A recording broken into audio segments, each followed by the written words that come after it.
কি রান্না করলে আজকে? খাবার বাড়া হলো? এই তো বাড়ছি। রান্না করলাম আজকে পেঁপে সিদ্ধ করেছি। এই যে পেঁপে সিদ্ধ, এই পেঁপে সিদ্ধটা খাওয়াটা খুব উপকার। হ্যাঁ। আর এখানে আছে মুগের ডাল করেছি মাছের মাথা দিয়ে। এই দেখো এখানে রাখলাম। কাছে আসো, দেখাও, দর্শক বিন্দুদের দেখাও। ছাওয়া পড়ছে গো। ব্যাস, ডাল দিয়ে দিলাম।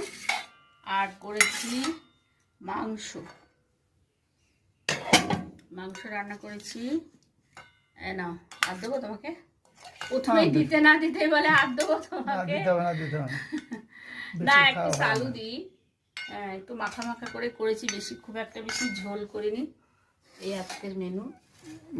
মুগের এত গরমে তাও তো রান্না করেছি বলো। বন্ধুরা, ভিডিওটা যদি ভালো লাগে তাহলে সাবস্ক্রাইব করে আমার পাশে থাকবেন।